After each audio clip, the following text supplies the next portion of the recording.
Selamat datang di Napa Tilas Nusantara, tempat kita mengungkapkan kisah-kisah agung dari masa lalu Indonesia. Malam ini, mari kita pejamkan mata sejenak dan bayangkan kita berdiri di Lembah Kedung, di bawah langit Jawa Tengah.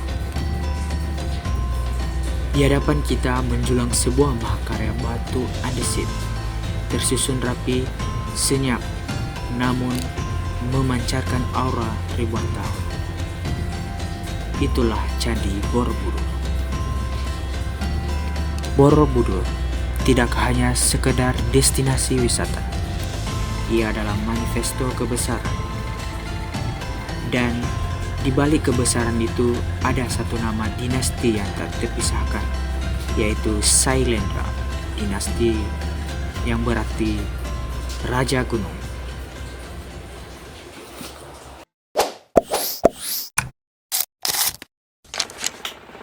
Siapakah Sailendra atau latar belakang dan kekuatan? Sailendra mereka muncul di panggung sejarah Nusantara di sekitar abad ke-8 Masehi di Tanah Jawa. Siapakah mereka? Sumber-sumber sejarah seperti Prasasti Kalasan dan Prasasti Karangtengah menyebutkan mereka sebagai penguasa yang berwibawa, cakap dalam politik, dan sangat kuat dalam hal kemaritiman dan militer. Mereka adalah dinasti agung yang menganut ajaran Buddha Mahayana. Kebesaran mereka bukan hanya diukur dari luas wilayah kekuasaan, tetapi dari pengaruh kebudayaan. Bahkan di masa itu, Nusantara menjadi salah satu pusat peradaban Buddha yang paling cemerlang di Asia Tenggara. Sailendra membangun sebuah imperium budaya yang menghubungkan Jawa dengan Sriwijaya di Sumatera. Bahkan sejarawan menduga Sailendra adalah cabang dari wangsa yang berkuasa di Sriwijaya, yang menciptakan sebuah kesatuan maritim yang kuat.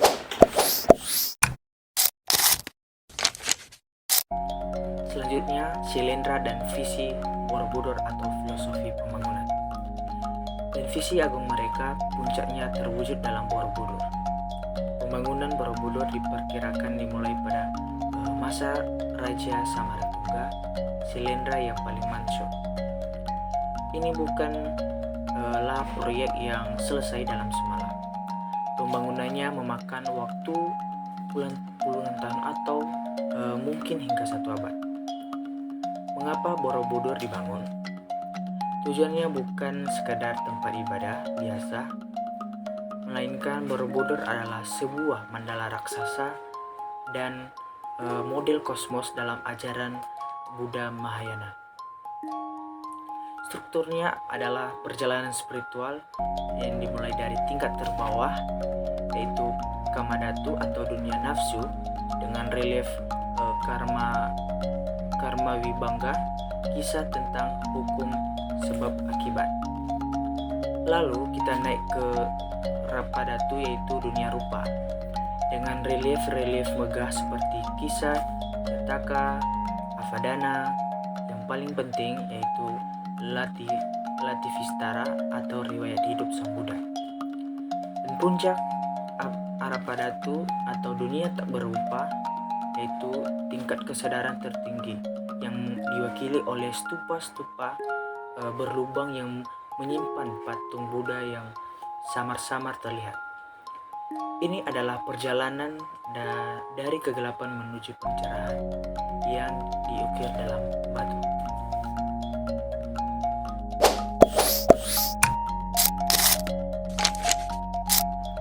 Selanjutnya, Sailendra dan visi Borobudur atau filosofi pembangunan. Dan visi agung mereka puncaknya terwujud dalam Borobudur. Pembangunan Borobudur diperkirakan dimulai pada masa Raja Samaratungga, Sailendra yang paling mansur. Ini bukanlah proyek yang selesai dalam semalam. Pembangunannya memakan waktu puluhan tahun atau mungkin hingga satu abad. Mengapa Borobudur dibangun? Tujuannya bukan sekadar tempat ibadah biasa, melainkan Borobudur adalah sebuah mandala raksasa dan model kosmos dalam ajaran Buddha Mahayana. Strukturnya adalah perjalanan spiritual yang dimulai dari tingkat terbawah, yaitu Kamadhatu atau dunia nafsu dengan relief karma Vibhanga, kisah tentang hukum sebab akibat. Lalu kita naik ke Rapadatu, yaitu dunia rupa dengan relief megah seperti kisah Jataka, Avadana, yang paling penting yaitu Lativistara atau riwayat hidup Sang Buddha. Dan puncak Arapadatu atau dunia tak berupa, yaitu tingkat kesadaran tertinggi yang diwakili oleh stupa-stupa berlubang yang menyimpan patung Buddha yang samar-samar terlihat. Ini adalah perjalanan dari kegelapan menuju pencerahan yang diukir dalam batu.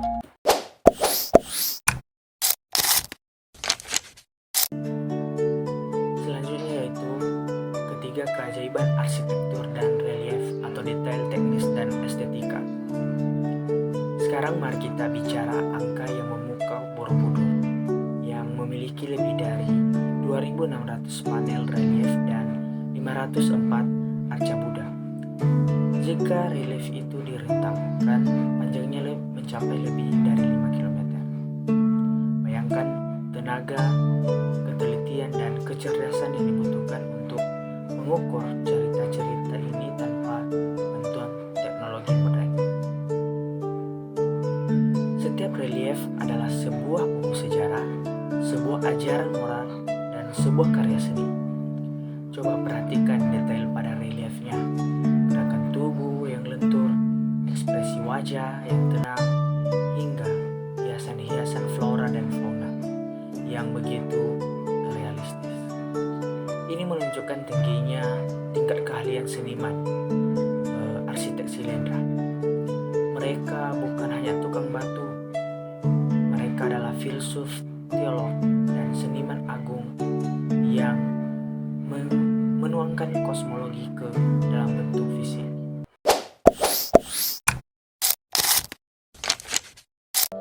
Selanjutnya yaitu akhir Shailendra dan warisan yang tersisa. Namun seperti semua kekaisaran, masa kejayaan Shailendra pun meredup. Sekitar abad ke-10, kekuasaan mereka di Jawa mulai melemah. Ini kemungkinan akibat bencana alam atau pergeseran pusat kekuasaan yang dialihkan ke Jawa Timur. Borobudur perlahan tapi pasti mulai ditinggalkan. Ia ditelan hutan dan juga tertimbun abu vulkanik dari letusan Gunung Merapi dan perlahan-lahan terlupakan selama berabad-abad.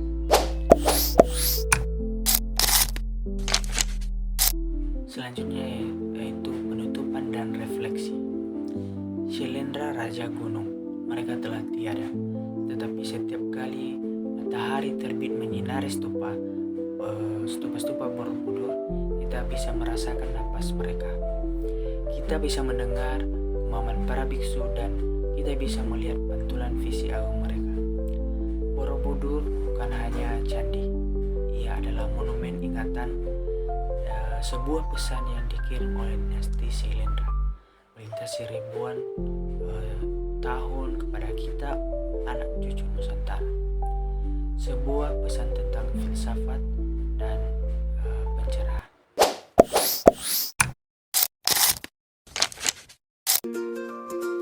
Apa pesan atau makna relevan bagi Indonesia kini? Pesan dan makna dari kebesaran dinasti Shailendra dan Candi Borobudur sangat relevan bagi Indonesia saat ini.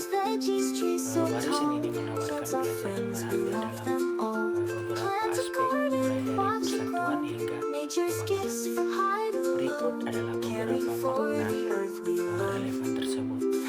Yang pertama yaitu filosofi persatuan dan keberagaman.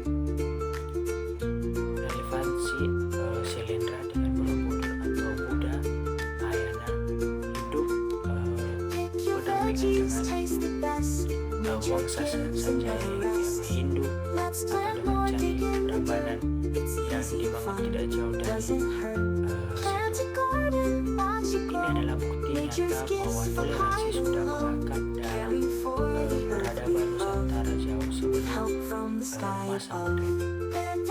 Pesan untuk Indonesia kini yaitu ditemani isu oleh polarisasi dan keberagaman. Borobudur menjadi simbol bahwa Indonesia mampu menjaga Bhinneka Tunggal Ika, yaitu perbedaan atau agama, suku, pandangan tidak seharusnya menjadi pemisah, melainkan kejayaan yang disatukan oleh visi kebudayaan yang lebih besar. Yang kedua yaitu visi jangka panjang dan kerukunan atau integritas pembangunan. Relevansi pembangunan Borobudur memakan waktu puluhan tahun, bahkan mungkin 1 abad, melintasi beberapa generasi kepemimpinan Sylendra. Proyek ini menunjukkan adanya visi jangka panjang yang diwariskan dan diteruskan oleh pemimpin-pemimpin berikutnya. Pesan untuk Indonesia kini yaitu pembangunan nasional atau infrastruktur pendidikan ekonomi harus didasarkan pada visi yang kokoh dan berkelanjutan, tidak terputus hanya karena pergantian kepemimpinan politik. Proyek strategis harus didorong oleh kepentingan nasional, bukan kepentingan sesaat.